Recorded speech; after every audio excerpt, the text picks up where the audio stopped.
Today's video is going to discuss the rise and fall of Taylor Swift. I don't know if you've been watching the news, but I haven't. I have no idea. I'm sure she's fine. Just kidding. This is why I ruined the holidays as a narcissist confession. I remember the night about 3 years ago. It was the day before Christmas Eve. It was dark outside, approaching midnight, obviously, and the house was warm. Everybody was awake. My ex wife at the time, my stepdaughter, were in the kitchen baking cookies. Hot cocoa was everywhere. The dog sitting nearby, hoping for crumbs, of course. The kitchen was a wreck. It was messy, but I smelled cookies in the house, and then one batch burned, and it was pretty bad. Smoke detector going off. The whole house smelled like a burned cookie. And they were laughing about it when they kind of figured nothing was actually wrong. I was just sitting there and listening. I gave the dog a cookie, and as odd as this sounds, the moment didn't make me feel happy, it made me feel left out.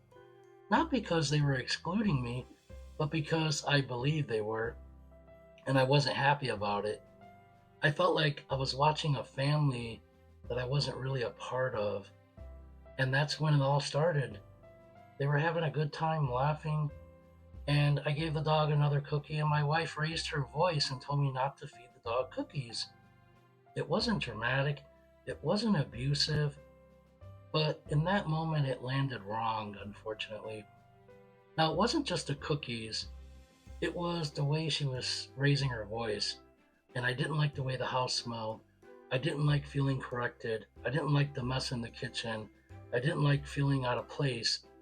So one single small thing in her perspective turned into two, and that ruined everything. That's where it started. Here's the part people don't understand. It's not just the cookie. It's never just one thing. It's the meaning we attach to it. In my head, the moment became, you're disrespecting me, you're choosing them over me, you're pushing me out, you're screaming at me. None of that was true. But narcissism doesn't understand facts, right? It responds to perceived threats.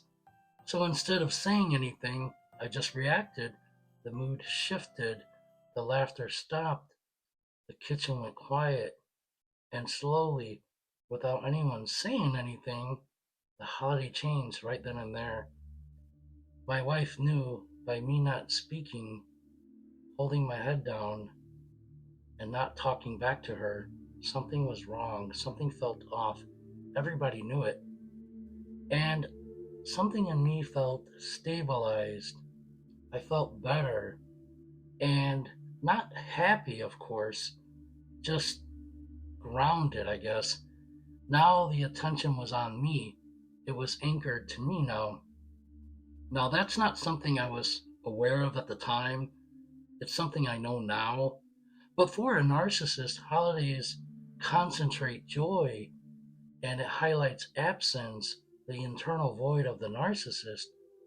When you don't know how to participate without controlling, the experience becomes a kind of liminality, and control becomes the substitute for connection.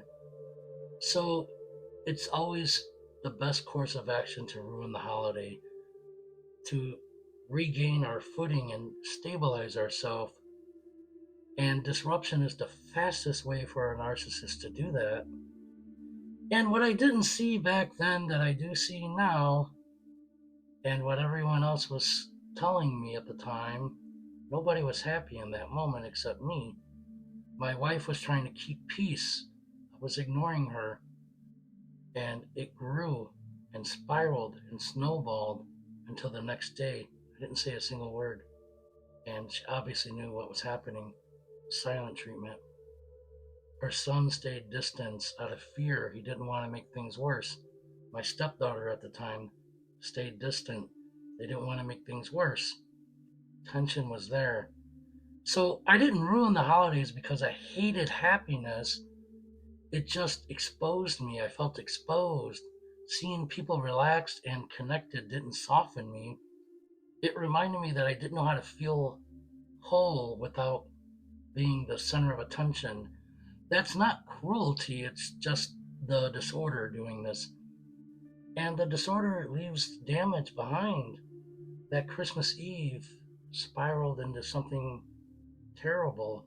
That's another video for another time, though. It's a longer story, but it wasn't good. And I want to tell you just like how it all starts. It's rarely just one thing, it's usually one single moment that turns into two, and then the tension comes. If holidays always felt heavier around the same person, if something always went wrong right when things felt warm, you're not imagining it. And if you recognize this in yourself, awareness is where it has to begin because you can't change a pattern you refuse to see. I didn't want to just give you generic advice and a generic story about we ruin holidays because we're assholes. I'm just telling you a story from my perspective from about 3 or 4 years ago, and that's what happened. I might continue the story next year around this time. It's a heavy topic, but I do want to thank you for watching. God bless, take care, and Merry Christmas.